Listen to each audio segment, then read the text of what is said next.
हम अपने YouTube channel पर आप सभी का स्वागत करते हैं।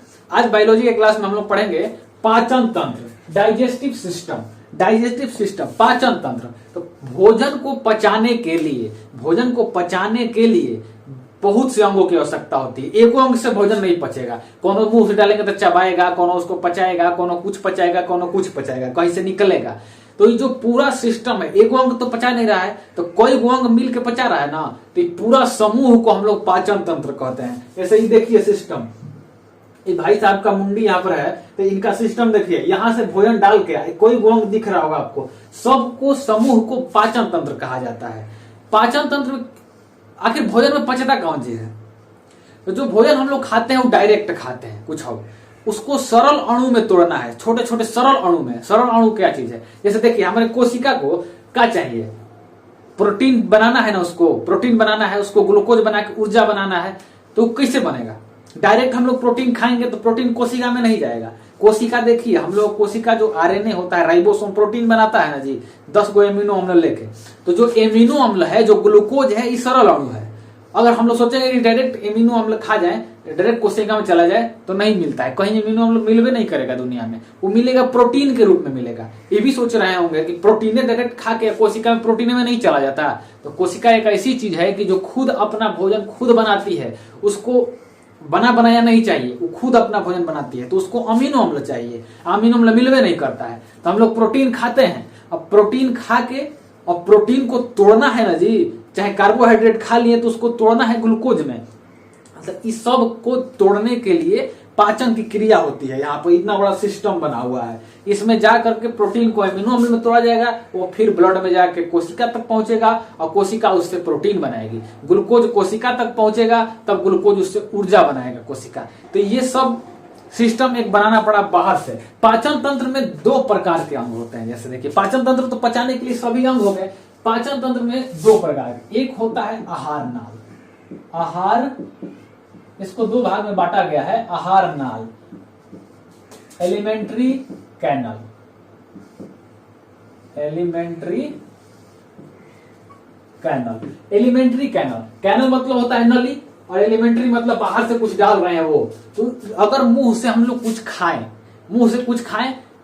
और मुंह से खा के, खाना खाते खाते पचने के लिए इधर जाता है, अमाशय, बड़ी आंत, छोटी आंत, सब एगो में ज्वाइंट है। यहाँ से खाना अगर भाई साहब के मुंह में डाल रहे हैं हम लोग, तो देखिए यहाँ से जाके ऐसे अमाशय में जाके, ऐसे छोटी आंत में जा करके, बड़ी आंत में जा करके, इधर पीछे से निकल जाता है। तो ये पूरा सिस्टम एक नली है, उसमें अलग अलग भाग है, अंग अलग अलग है, लेकिन वो पूरा एक नली की तरह है। तो उन पूरे नली को आहार नल कहते हैं। तो जिससे भोजन,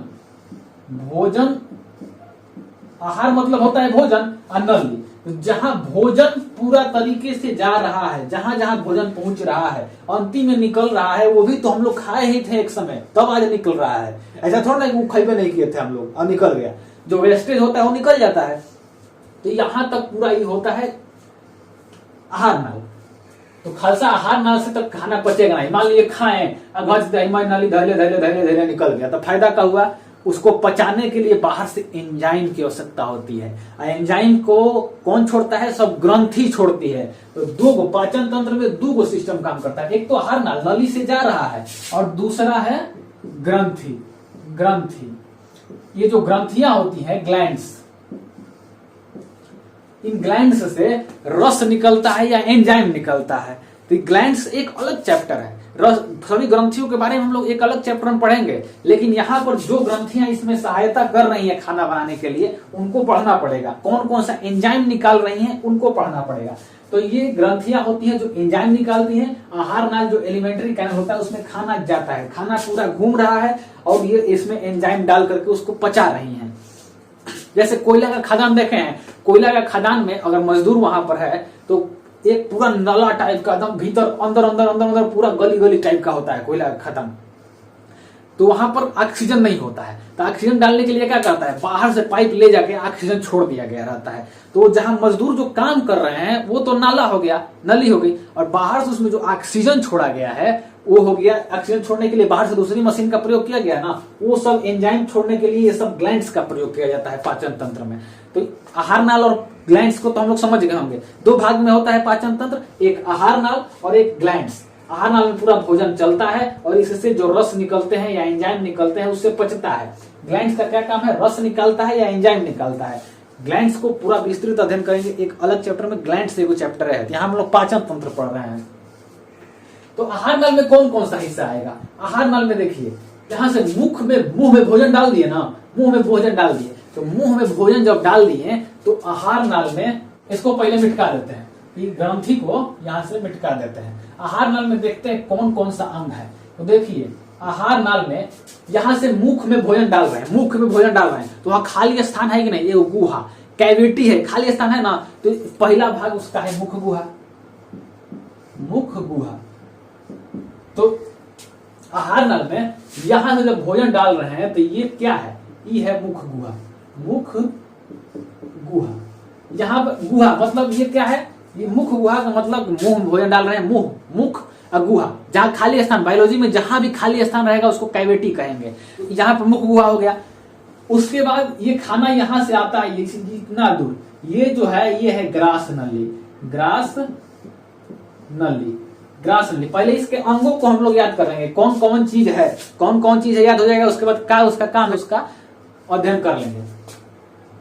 तो मुख गुहा यहां से मुंह डाले, खाली स्थान जो बार है ना पूरा सौंसे हेते को, वो है मुख गुहा। उसके बाद यहां से नली है जो इसको ले जा रही है, वो है ग्रास नली। जहां पर खाना आके स्टोर होता है, ये है अमाशय, अमाशय, अमाशय। एक बार फिगर बस अपने दिमाग में याद कर लीजिए कौन क्या चीज है, इसके बारे में हम लोग फिर पढ़ेंगे बढ़िया से। ये अमाशय से जब खाना निकल जाता है ना तो ये भेज देता है छोटी आंत में। छोटी आंत ये सब बहुत बड़ी लंबी होती है, 500 मीटर लंबा होता है छोटी आंत, तो छोटी आंत में भेज देता है। तो छोटी आंत में इस सब जो बीच में जो दिख रहा है सब उसी में लदरी पतरी, वो सब छोटी आंत है, छोटी आंत। उसके बाद छोटी आंत से खाना जाता है बड़ी आंत में। ये जो बड़का है मोटका दिख रहा है, ये है बड़ी आंत, बड़ी आंत। और उसके बाद ये है यहाँ पर आके पूरा इस वेस्टेज जो होता है, लैट्रिन जो होता है वो यहाँ स्टोर रहता है। इसको मल, मल मतलब मलाशय, मलाशय, मलाशय। इंग्लिश में अर्थ को इंटेस्टाइन कहते हैं, तो स्मॉल इंटेस्टाइन और लार्ज इंटेस्टाइन। इंग्लिश यहाँ पर नहीं लिखेंगे, बोल दे रहे हैं बस। मलाशय को रेक्टम कहा जाता है, रेक्टम।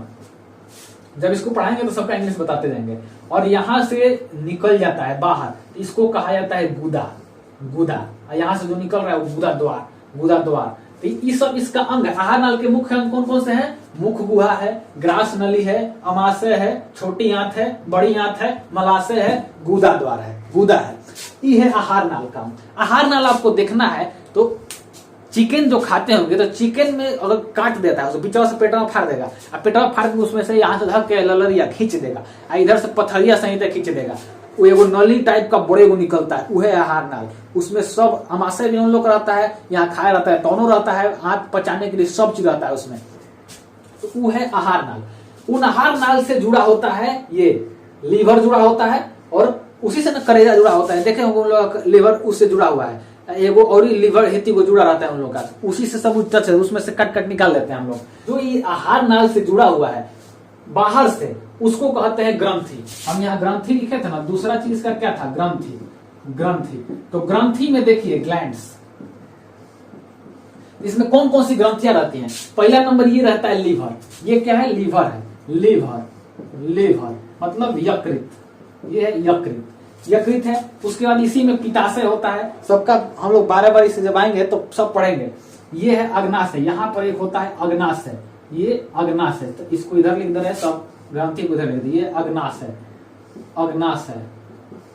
और मुंह में, मुंह के अंदर लार ग्रंथियां होती हैं, लार ग्रंथि। एकरे ऐसे ऐसे ना लार ग्रंथि होगा, लार ग्रंथि जो लार निकलता है। तो पूरा अंग दिख गया आपको क्या क्या कौन कौन सा है इसमें।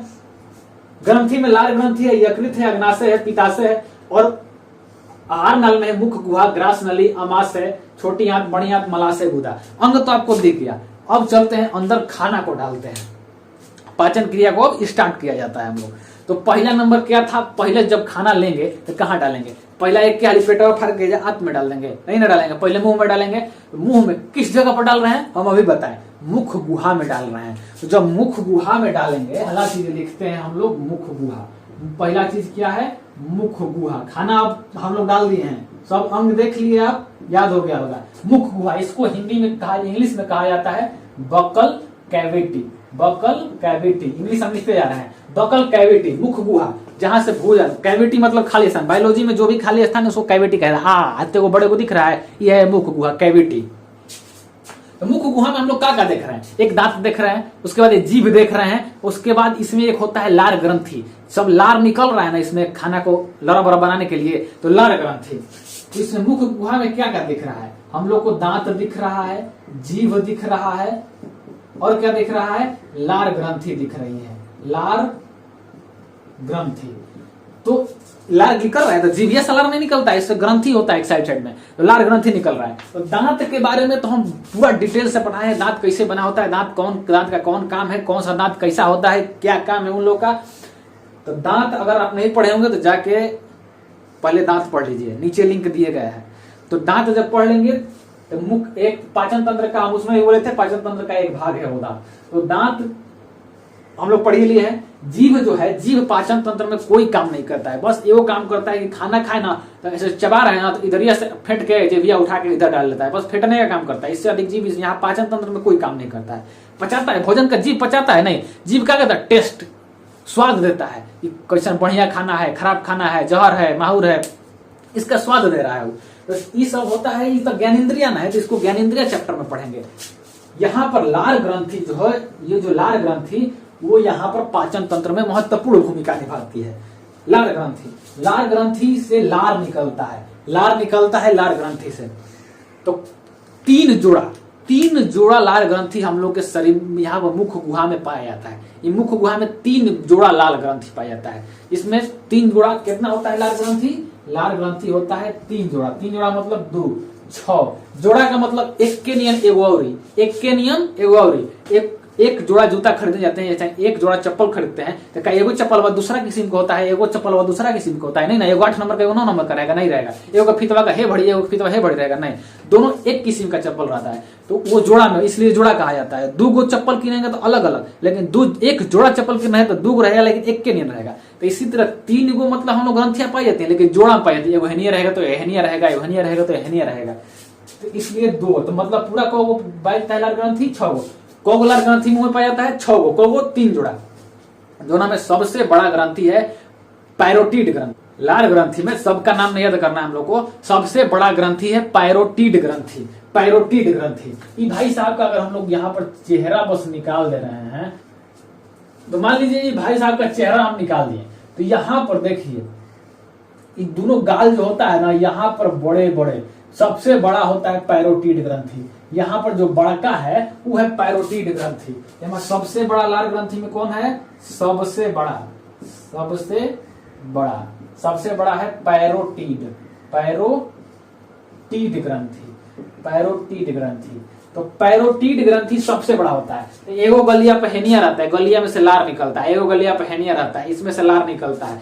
तो पैरोटिड ग्रंथि से लार निकलता है। पैरोटिड ग्रंथि में कभी कभी इन्फेक्शन हो जाता है ना, कि इस प्रकार विषाणु द्वारा रोग आ जाएगा, इन्फेक्शन हो जाएगा, तो ये सूज जाता है, फूल जाता है। आदमी कहता है गलसुहली माई हो गई है, गलसुहली माई मतलब फूल गया है, गलसुहा कहा जाता है उसको। रोग हो जाता है कौन सा, इसी में रोग हो जाता है गलसुहा। गलसुहा को इंग्लिश में कहते हैं मम्स। जो सांप होते हैं ना, तो सांप क्या, ये जो पैरोटिड ग्रंथि हम लोग लार छोड़ता है ना, उन लोग जहर छोड़ता है। सांप के जो पैरोटिड ग्रंथि होते हैं उसी में जहर रहता है उन लोग का। सांप के थैले जीभिया जो टक कर 2 को मार देता है यहाँ पर, उसमें जहर नहीं होता है, वो जीभिया भीतरिया है, और मुहां में पैरोटिड ग्रंथिया उसकी जो है उस सांप का वो जहर छोड़ रही है, उसी में वो जहर है उन लोग का, तो जहर छोड़ रही है। जीभिया में जहर लपटाया रहता है, जब मारता है हम लोग को तो छेद हो जाता है, तो ब्लडवा में जहरवा उसका चला जाता है, इसलिए हम लोग को जहरीला शरीर हो जाता है। कहा जाता है कि दांते जब सांप काट देगा तो मरना निश्चित है, तो दांतवा से ढेर न फाड़ देता है, और ढेर फाड़ देगा तो जहरवा ढेर ढुक जाएगा, उजे रहता है ग्रंथिया, और जहरवा उजे छोड़ के स्टोर हुआ रहता है, वो मर जाता है कि जहर रहता है, आदमी काला होकर मर जाता है। अगर कोई सांप है उसको बेहोश कर दिए, चाहे कसम पकड़ के बढ़िया रे, उसका पैरोटिड ग्रंथिया दोनों निकाल लेंगे ना, तो निकाल लेंगे तो अब जहर खत्म, उसका मुंह में जहरे नहीं रहेगा, वो चाहे काटे चाहे डंक मारे, वो आपको जहर नहीं लगेगा। सपेरा सब वही उसका पैरोटिड ग्रंथि निकाल के हमारा खेल दिखाता है कि हम ऐसे कर ले रहे हैं। तो जो सांप का होता है, सांप में इसी में जौहर पाया जाता है, जौहर। अगर हम लोग आदमी में ये पैरोटिड ग्रंथि जो गलिया पर है वो हेनिया है, वो हेनिया, वहां पर गलसूहा रोग हो जाता है इन्फेक्शन के कारण। गलसूहा का आदमी झरवाता और भी है, मायू का पूजा भी किया जाता है, वो तो दूसरा चीज हो गया, लेकिन दवा से ठीक हो जाता है फिर। तो गलसूहा नामक रोग पैरोटिड ग्रंथि में होता है, गलसूहा नामक रोग पैरोटिड ग्रंथि में होता है। सबसे बड़ा ग्रंथि है, छोटा छोटा और ही 2 ग्रंथि रहता है, एगो हेनिया रहेगा, एगो है नीचा हुआ, दोनों देख रहे हैं यहाँ पर, है दोनों ओरिया, ये दोनों ओरिया, इसमें 3D फिगर तो है नहीं, यहाँ पर दोनों ओरिया रहेगा, एगो यहाँ पर रहेगा, एगो हेनिया, जबड़ावा के देनिया, जबड़ावा के देनिया, जबड़ावा के देनिया, एनिया जिबिया के नीचा ऐसे इधर दिखेंगे ना तो वहां से लार निकलता रहता है, जिबिया के नीचा, यहाँ जबड़ावा के नीचा तो वहां लार निकलता रहता है। यहाँ पर भी मतलब जोड़ा में एगो एनिया, एगोनिया, हैजा एगो नीचावा जोड़ा में एगो एनिया, एगोनिया, मतलब 3 गो जोड़ा में ग्रंथि पाया जाता है। तो सबका नाम याद करना है। ये जो है पैरोटिड ग्रंथि सबसे बड़ी ग्रंथि होती है, इसलिए इसका नाम याद करना है। पैरोटिड ग्रंथि में गलसूहा नामक रोग होता है। लार जो निकलता है, लार में 4 प्रकार के एंजाइम होते हैं। हम लोग को भोजन को पचाना है, खाना को डाल दिए, दांत से चबा के उसको छोटी छोटी कर दिए हैं, खाना को अब पचाना यहीं से चालू हो जाता है, मुंह में से खाना पचना चालू हो जाता है। लार जो यहाँ लड़ा बड़ा निकाल रहे हैं हम लोग ना, लार में 4 गो एंजाइम होता है, लार में 4 गो एंजाइम। पहला होता है टाइलिन, टाइलिन, दूसरा होता है डायस्टेज, डायस्टेज, तीसरा नंबर होता है लाइसोजाइम, और चौथा नंबर होता है म्यूलिन, म्यूलिन, म्यूलिन। सब इंग्लिश हिंदी सब ये कहीं है, अभी मत कहिएगा इसका इंग्लिश बताइए हिंदी बताइए। टाइलिन, डायस्टेज, लाइसोजाइम, म्यूलिन, 4 बार बोलेंगे याद हो जाएगा। Ptyalin, diastase, lysozyme, mucin. अब सबका काम देखते हैं।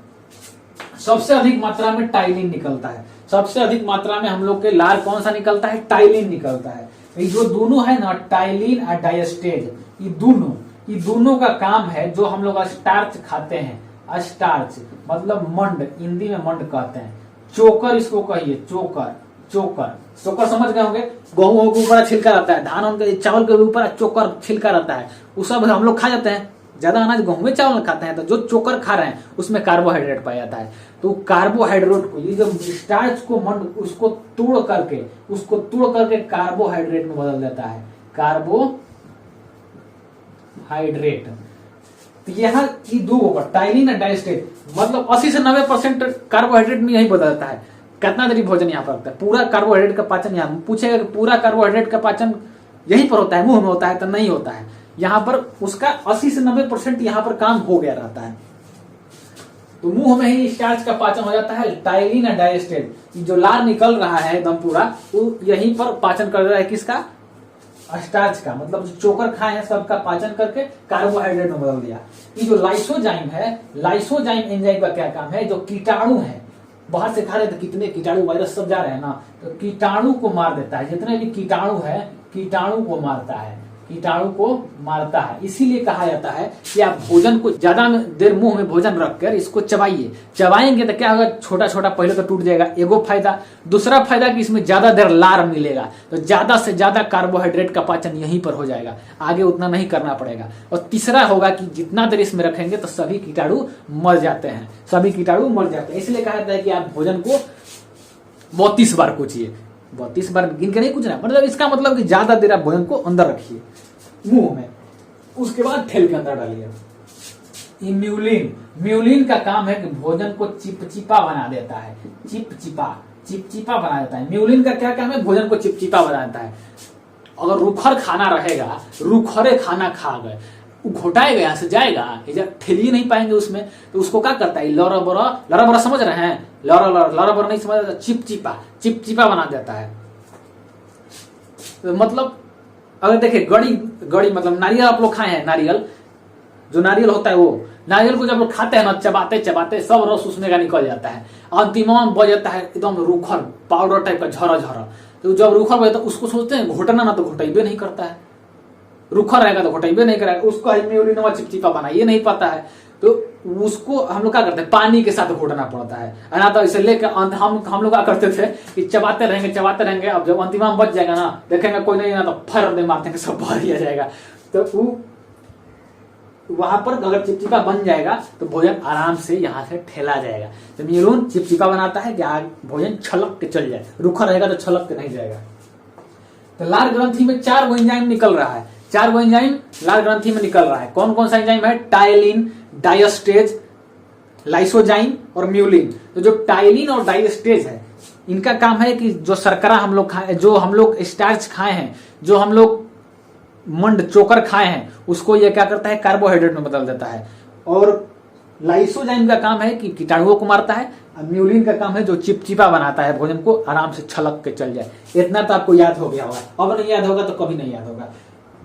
टाइलिन और लाइसोजाइम, डायस्टेज और म्यूलिन, इस सब मिल के लार ना एगो आदमी के 1.5 लीटर, एक दिन में 1.5 लीटर, एक दिन में कितना लार निकलता है? एक दिन में लगभग 1.5 लीटर, 1.5 लीटर, लगभग 1.5 लीटर लार भर दिन में आदमी का निकलता है, लगभग 1.5 लीटर।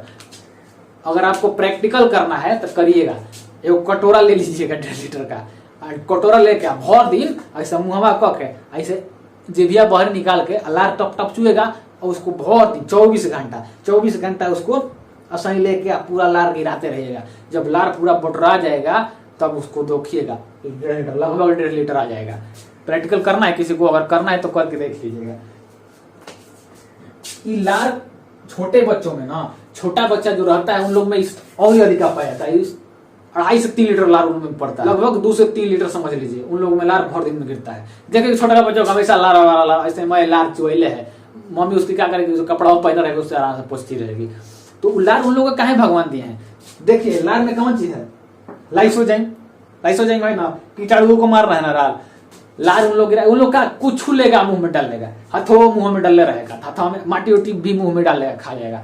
कुछ कलमों देंगे तो मुंह में डाल देगा, कुछ उसको देंगे, उसको का दिमाग है? तो भगवान सोचे कि ये तो लड़का है, दिमाग तो अभी कुछ पढ़ले है ये नहीं है, अभी तो पैदा हुआ है, तो पढ़ा है ये नहीं है कि ये चीज नहीं खाना चाहिए, ये चीज ऐसे नहीं, इसमें कीटाणु होते हैं, तो कुछ मुंह में डाल लेगा। तो इसीलिए उन लोग का ढेर लार बना दिए भगवान, ढेर लार बना दिए। इसीलिए लाइसोजाइम उन लोगों में ज्यादा मात्रा में मिल जाता है, लाइसोजाइम जब ज्यादा मात्रा में मिल जाएगा उन लोग कीटाणु मुंह में मार देगा। इसलिए उन लोग का लार बहुत अधिक गिरता है, ऐसे तकिया उकिया पूरा लार गिरा के मार देता है। तो लार ग्रंथि को आप समझ गए, कीटाणु मारना है काम। हम लोग अब यहाँ से लार ग्रंथि फरिया दिए, लार ग्रंथि जब फरिया दिए, दूसरा नंबर क्या आएगा? ग्रास नली आएगा ना, ग्रास नली। तो अब यहां से जब हम लोग हाई वाला जो है नाक वाला है, इसको मत देखिएगा, सब यहीं से गया रहता है, लेकिन इसको अगर यहाँ से बंद कर देना हम लोग, तो मुंह यहाँ से जब भोजन को ठेल दिए, यहाँ से पर इतना काम कर दिए, भोजन का चबा हुआ के यहाँ पर काम कर दिए, छोटा छोटा कर दिया। जब इधर डालेंगे ना, जब घोटेंगे यहाँ से, तो घोटने के बाद वो ग्रास नली में आता है। भाई जो ग्रास नली है इसकी लंबाई लगभग होती है 15 सेंटीमीटर, 15 सेंटीमीटर, लगभग 15 सेंटीमीटर, 1 बीता, यस है 1 बीता। 1 इंच देखें, स्केल लगभग 15 सेंटीमीटर का होता है, 15 सेंटीमीटर। यहाँ पर भोजन का पाचन नहीं होता है, पाचन नहीं होता है, पाचन मुंह में होता है, पाचन यहाँ पर नहीं होता है, नहीं होता है। पूछ देगा कि पूरे पाचन तंत्र में कौन सा ऐसा अंग है जहां पर पाचन नहीं होता है। अगर ऑप्शन में ग्रास नली रहेगा तो आप मार दीजिएगा ग्रास नली। ग्रास लाने में कोई पाचन की क्रिया नहीं होती है, बस यहाँ से भोजन का एक काम है कि आपको ठेल दिया गया, आप पहुंचा दीजिए यहाँ पर अमाशय तक। बस ये पाइप लाइन है, पाइप लाइन है। जैसे ऊपर छत पर टंकी लगा हुआ है, नली से पानी आएगा, तो नलिया का क्या काम है? वहां पर कुछ काम नहीं, बस पानी को लेकर आए। फिर टोटिया का काम है कि उसको खोल के नीचे गिराना है। उसके बाद जो हम लोग का काम है जो करेंगे, तो ये एक नली है, बस ग्रास नली। जब खाना इसमें आ गया, चला गया, इसमें पाचन नहीं होता है, 15 सेंटीमीटर लंबी होती है। तो ग्रास नली को भी फरिया दिए। खाना आप कहाँ डाल दिए? यहाँ पर अमाशय में डाल दिए। तो भोजन को खा करके हम लोग अमाशय तक पहुंचा दिए, लार ग्रंथि को देख लिए। तो अब इस वीडियो में इतना ही रहेगा। अगर आगे पढ़ाएंगे तो वीडियो लंबा हो जाएगा, लंबा हो जाएगा तो डिस्ट्रैक्शन हो जाएगा। अगले वीडियो का इंतजार कीजिएगा, उसमें आएगा अमाशय में। अमाशय में जब भोजन आ जाता है उसके बाद क्या क्या कांड होता है, इधर लगभग 1-2-3 पार्ट बन के आएगा पाचन तंत्र का। एक में समझ में नहीं आएगा, ज्यादा हो जाएगा। आज ये याद कर लिए ना, इसको याद कर लिए। उसके बाद अगले वीडियो में अमाशय के बारे में हम लोग पढ़ेंगे। इसका एक स्क्रीनशॉट ले लीजिए, इसका एक स्क्रीनशॉट ले लीजिए। और अगर आपको लार ग्रंथि तक, मुख गुहा, आहार नाल, ये सब क्या चीज है, ग्रंथि क्या चीज है, आपको समझ में आ गया होगा, तो आप हमारे वीडियो को लाइक कर दीजिएगा, कमेंट कीजिएगा। आगे वाला पार्ट अब अगले वीडियो में आएगा, उस वीडियो का इंतजार कीजिएगा। और इस वीडियो को ज्यादा से ज्यादा शेयर कीजिएगा और हमारे चैनल को सब्सक्राइब कर लीजिएगा अगर आप अभी तक नहीं किए होंगे तो। तब तक के लिए जय हिंद।